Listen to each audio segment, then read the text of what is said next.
Chapter 789, At the Stake. Jenna observed Rabbit Chasel, who increasingly resembled Jayaman Sparrow, and carefully asked, "What do you need this time? One of the later volumes of The Great Adventurer, or something else?" Luckily, few people knew about her messenger, and Rabbit Chasel didn't deliver messages frequently. Otherwise, Jenna would have to consider providing different knowledge. Rabbit Chasel lowered its paw holding the revolver and said in a thoughtful tone, "Get me a pair of boxing gloves that a rabbit can wear." "What kind of request is that?" Lumion said with a chuckle. "I don't remember Jayaman Sparrow ever wearing boxing gloves. This imitation doesn't quite fit the persona." "True, but Jayaman Sparrow has blazing danets. I need my own danets.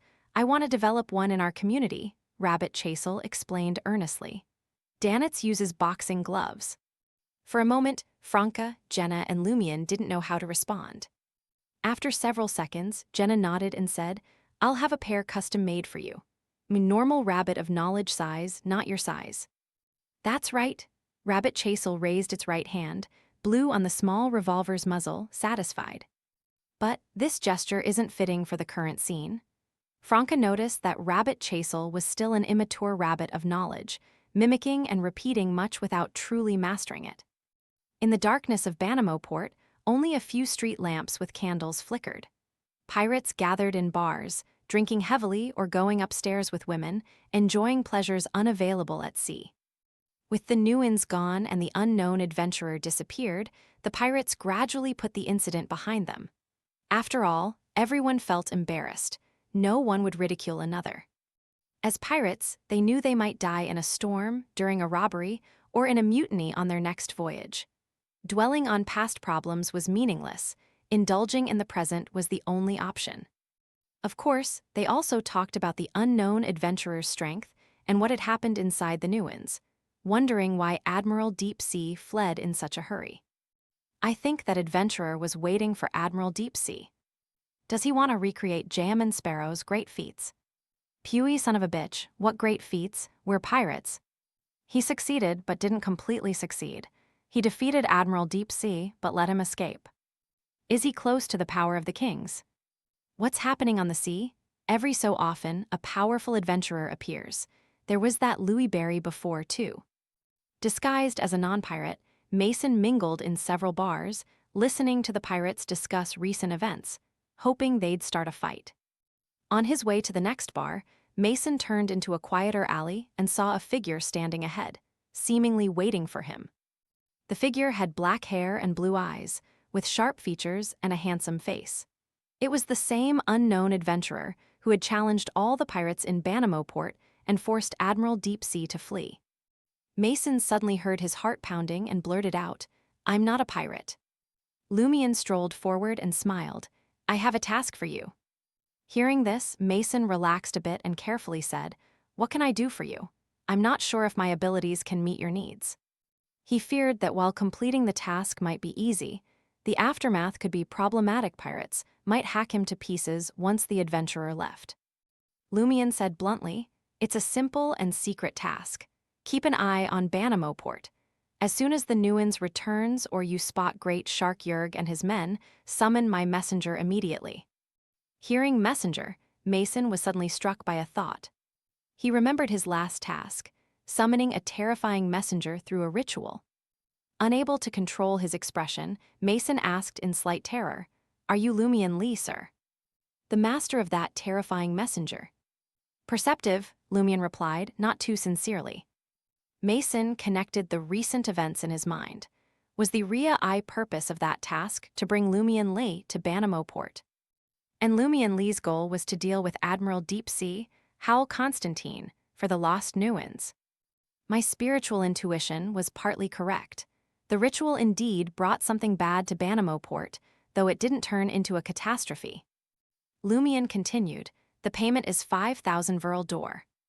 The task is indeed simple, and I likely wouldn't be discovered by the pirates. The reward is generous. If I refused, knowing the task details might bring trouble." After weighing it for over 10 seconds, Mason said, "No problem, I think I can handle this task." Lumion nodded slightly, paid a 1,000 Verl d'Or deposit, and turned to leave the quiet alley. Watching Lumien's figure disappear into the darkness, Mason silently repeated his name. Lumien Li, Lumien Li. Mason finally remembered where he had heard the name, on a wanted poster aboard a ship. The poster described Lumien Li as a survivor of a sacrificial ritual to an evil god that destroyed a village, severely corrupted by the evil god. In Trier, in the prison district, at the Roy's Comprehensive Execution Ground. Returning to Trier for 2 days, Franca, feeling ready for the Demoness of Affliction advancement ritual, decided to proceed. Seven's lead on the mirror people came from an Ore scholar of the Trier Cave Association. The Purifiers had planned to investigate all the association's Ore scholars, but one had mysteriously disappeared before they could visit. Recently, someone had seen her in underground Trier, suspected to be Palia, a mirror person. Franca looked at the stake and sighed sincerely. When I became a witch, I wondered if I'd end up burned at the stake. Who knew? I have to tie myself up here.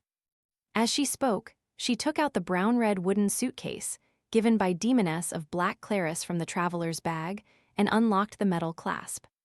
Next, she retrieved a red wine glass, crushed the crystalline ice containing potion ingredients, and poured in flower-faced bat blood and human blood from a seriously ill person. Both were dark red, and when combined, they turned almost black. She then added the flower-faced bat's head, a 2-tailed black snake's gallbladder and tail tip, and 10 drops of Enfinida's eucalyptus essential oil. As the ingredients were added, the dark red blood in the glass turned pitch black, with occasional nauseating green bubbles. It's like a cup of untreated sewage, Lumien commented honestly. Damn it, shut up. Franca grew more disgusted as she looked at the Demoness of Affliction potion.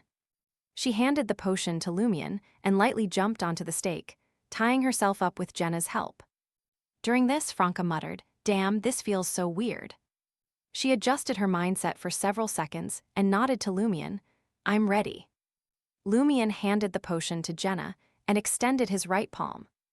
A ball of crimson-white flames flew out, landing on Franca, who immediately felt pain. Her body instinctively wanted to dodge and contract, but the ropes held her firmly. Jenna quickly jumped to her side, one hand holding the ropes and the other bringing the potion to her mouth. Franca forced herself to gulp down the pathogen-like dark green potion. Whether from the flames or the potion, her head quickly grew hot, and her mind became fuzzy from the heat. She involuntarily recalled past pleasures, including her own experiences and the feedback from her partners. At that moment, Franca was both the giver and receiver of pleasure, drowning in it from body to soul, almost dissolving like spring water. Her thoughts drifted, her will sank, and her self was lost in various intense pleasures. However, the pain accompanying those pleasures kept her slightly conscious. It was the mental resistance and spiritual conflict with Gardner Martin, the emotional gap with Jenna, as if they could never truly unite body and soul. The extreme pain from the burning flames on her body was like invisible threads pulling her self and consciousness, making her sway like a kite in a storm, not completely out of control. Swaying, Franca instinctively cursed in her mind. Damn, it hurts so much. This ritual is trying to kill me, isn't it? Cough, cough, hot smoke in my throat and lungs, so uncomfortable. Am I dying? Damn it, I can say I smell good now, like food, the scent of roasted meat. Lumien, Jenna, and Anthony stood before the stake, watching Franca's body gradually turn black and her expression twist beyond beauty. Even Lugano, ready to provide medical help, felt a bit heated, their minds wandering with certain thoughts and urges. Facing this horrifying scene, they had inappropriate desires. Fortunately, it wasn't severe and was bearable.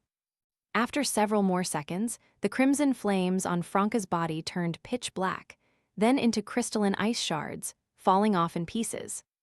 The shards took the charred skin with them, revealing Franca's new, tender, and glistening skin underneath. Even with his ascetic's endurance, Lumien instinctively looked away.